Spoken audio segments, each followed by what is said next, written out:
प्रभु राम सबकी किसने रची साजिश। जी हां, दरभंगा में प्रभु राम विवाह झांकी पर पथराव हुआ है। दो समुदायों के बीच बहस के बाद टकरार की स्थिति देखने को मिली है। मस्जिद के पास श्रद्धालुओं के ऊपर पत्थरबाजी की गई है। मस्जिद के पास पहुंचते ही झांकी पर पत्थरबाजी की गई है। आपको ये जानकारी दे दें कि पठान टोली मस्जिद के पास हिंदुओं पर पत्थरबाजी हुई है। बिहार के दरभंगा से एक खबर आप तक पहुंचा रहे हैं, जहां पर दरभंगा में प्रभु श्री राम के विवाह झांकी पर पथराव देखने को मिली है, जिसके बाद यहां पर तनाव की स्थिति इस वक्त बनी हुई है। इसी खबर पर ज्यादा जानकारी के साथ बिहार के ब्यूरो चीफ अंजनी पांडे हमारे साथ जुड़ गए हैं। अंजनी, यहां पर तस्वीरें जो सामने निकल कर आई है, ये कोई पहली बार नहीं है, इससे पहले भी इस तरह की घटनाएं हुई है। बहरहाल जो घटना दरभंगा में हुई है, इसको लेकर क्या कुछ जानकारी है, विस्तार से दर्शकों को बताइए।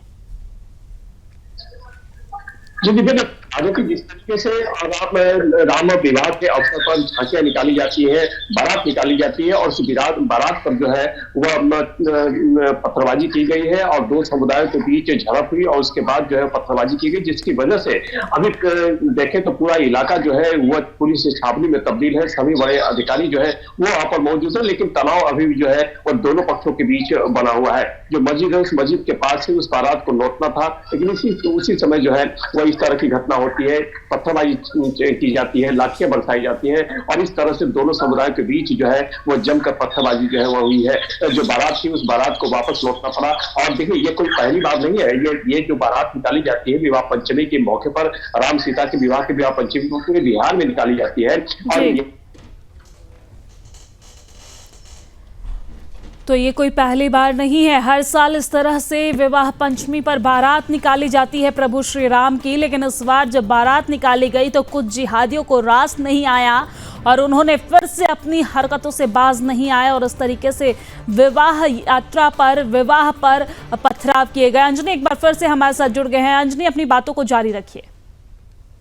जिस तरीके विवाह पंचमी के मौके पर पूरे प्रदेश में जो है वह सभी जगहों पर जो राम जानकी मंदिर है वहां पर या भी जो धार्मिक स्थल है वहां से जो है वह बारात जो है वह निकाली जाती है, राम जानकी की बारात निकाली जाती है। और यहाँ पर भी जो दरभंगा का यह तरौनी गांव है, यहाँ पर भी लगभग 3 दशकों से ज्यादा समय से जो है वो लगातार हर वर्ष जो है वह बड़े ही धूमधाम के साथ श्रद्धालु जो है वो इस बारात यात्रा को जो है वो निकालते हैं। लेकिन कल शुक्रवार को जिस तरह से यह घटना हुई, उस घटना को लेकर के पूरे इलाके में देखें तो पहली बार इस तरह की घटना हुई है। मस्जिद के पास से जो है वो पत्थर चलाए गए, ईंटें चलाए गए और लोगों को जो है वह कई लोगों को जो है इसमें चोटें भी आई है। 3 से ज्यादा लोग जो है वह घायल हुए, जिनका इलाज जो है स्थानीय अस्पताल में चल रहा है और पूरा इलाका जो है पुलिस छावनी में तब्दील हो चुका है। बड़े अधिकारी जो है वो वहां पर मौजूद है और हालांकि दोनों पक्षों के बीच में अभी भी तनाव की स्थिति है।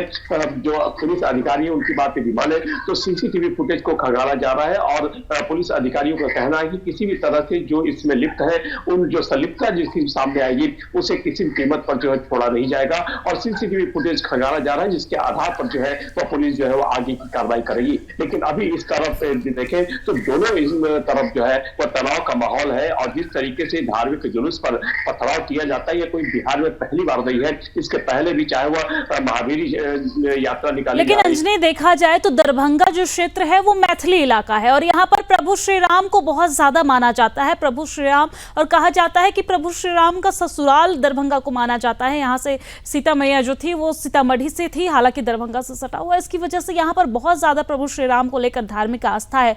बिहार के दरभंगा के लोग जो है वो प्रभु श्री राम को अपने दामाद मानते हैं। लेकिन जिहादियों की तरफ से जिस तरीके की हरकतें की गई, इसको लेकर पुलिस प्रशासन आगे क्या कार्रवाई करेगी? पुलिस प्रशासन के द्वारा इस पूरे मामले पर क्या कुछ कहा गया है?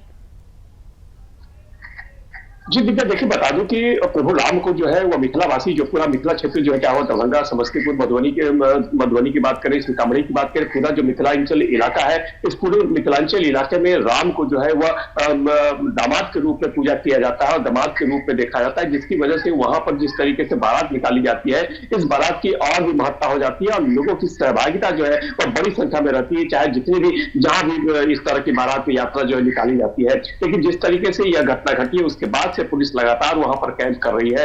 वही अधिकारी जो है इन पूरी घटनाओं पर जो है नजर बनाकर रखे हुए हैं और जो सीसीटीवी फुटेज है उस सीसीटीवी फुटेज को जो है वह खंगाला जा रहा है और जो पत्थरबाज थे उन पत्थरबाजों की तलाश की जा रही है, उनकी शिनाख्त की जा रही है ताकि जल्द से जल्द इनको खिलाफ जो है वह कानूनी कार्रवाई जो है वह की जा सके। लेकिन अभी भी जो सनातनी है, जो हिंदू धर्म के लोग हैं, जो श्रद्धालु है, उनके मन में अभी भी इस घटना को लेकर के जो है आक्रोश है और यही वजह है कि अभी भी उस इलाके में पूरी तरह से और आक्रोश होना अंजनी लाजमी है। लौटूंगी आपके पास। हमारे साथ आचार्य महादेव बाबा जो धर्मगुरु हैं वो भी जुड़ गए हैं। आचार्य जी, सबसे पहले स्वागत है आपका सुदर्शन न्यूज पर। आचार्य जी, जिस तरीके से ये घटना देखने को मिली, ये कोई पहली बार नहीं है। इस तरह की घटना आम हो गई है पूरे देश भर में। हालांकि बिहार में इससे पहले भी इस तरह की घटना देखने को मिली, जब फिलिस्तीन के नारे यहाँ पर लगाए गए थे, फिलिस्तीन के जयकारे लगाए गए थे, साथ ही साथ फिलिस्तीन का झंडा लेकर मजहबी नारे लगाए गए थे। और अब राम झांकी पर, राम विवाह में जो झांकी निकाली गई, उसके ऊपर पथराव किया गया। पक्का इलाज कब होगा इन लोगों का, और इन लोगों के इलाज करने के लिए केंद्र सरकार को क्या करना चाहिए? देखिए, मैं श्री आशुतोष भगवान को प्रणाम करते हुए मैं एक बात कहना चाहता हूं कि ये जो घटनाएं हैं पत्थरबाजी की, ये एक मजहब का, इस्लाम का एक चेहरा बन गया है, एक पक्का उनका एजेंडा बन गया है। हर रामनवमी पे, हर दुर्गा पूजा पे और जान माल की हानि करना बांग्लादेश में ही हो रहा, पाकिस्तान में, अफगानिस्तान में और भारत के हर प्रदेश में हो रहा। आपने जो कहा बिल्कुल सही कहा।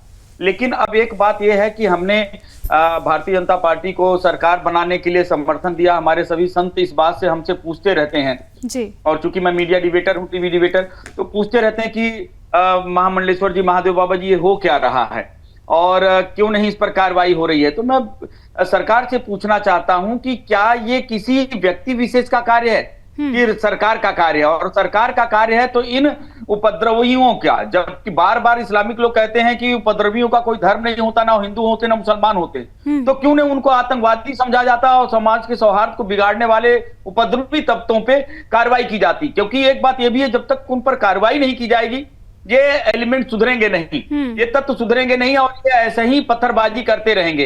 इनको प्रशासन इसीलिए बनाया जाता है कि इनको प्रताड़ना दिया जाए। यूपी में योगी आदित्यनाथ जी, अभी संभल में 900 लोगों के खिलाफ FIR हुआ, कार्रवाई हो रही है, बुलडोजर चल रहा है, तो 4 लोग मरे। लेकिन जब वहां कहने लगे तो मैंने टीवी डिबेट पे कहा कि वो कोई हिंदू मुसलमान के रंग से मत जोड़िए, वो आतंकवादी थे जो समाज के सौहार्द को बिगाड़ रहे थे। और वास्तव में जो इस प्रकार की घटना करे, जो समाज में मार पीट, लड़ाई झगड़ा और को अब एक राम बारात हो रहा है, क्या हिंदू राम बारात नहीं निकालेगा? क्या अब सीतामढ़ी जैसे जहां राम जी को दामाद के रूप में देखा जाता है, रामनवमी नहीं मनाई जाएगी? क्या हम दुर्गा पूजा नहीं मनाएंगे?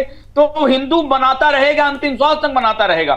और अगर पत्थरबाजी होती है तो सरकार को यह सुनिश्चित करना होगा कि उन्हें करना क्या है और क्या हिंदुओं के हितों की रक्षा करना है कि नहीं करना, ये सरकार सोच ले। क्योंकि इसी आधार पे फिर हिंदू तय करेगा कि हमें आपको सरकार में रखना है कि नहीं रखना है। क्योंकि जब आप कुछ कार्य करेंगे ही नहीं, जब कोई हमारे हितों की रक्षा करेंगे ही नहीं, तो आपको सरकार में लाकर हम करेंगे क्या? प्रश्न यहाँ पे है। तो बस यही कुल मिला जुला के हमारी पीड़ा है और इस पीड़ा को सरकार को समझना होगा। लेकिन देखा जाए, जो लोग ये कहते हैं कि इनका कोई धर्म नहीं होता, तो फिर जब जिहादियों के कोई पर्व होता है, चाहे वो मुहर्रम हो या कोई भी पर्व हो, उस पर पथराव क्यों नहीं होता? उस पर तो पथराव नहीं होता अगर उनका कोई धर्म नहीं होता तो। और दूसरी बात, जब इन पे कार्रवाई की जाती है तो इनके जो अब्बू जान है ओवैसी, वो क्यों बौखला जाते हैं? बहुत बहुत धन्यवाद हमारे साथ जुड़ने के लिए और बातचीत करने के लिए। अंजनी, आपका भी बहुत बहुत धन्यवाद हमारे साथ लाइव जुड़ने के लिए।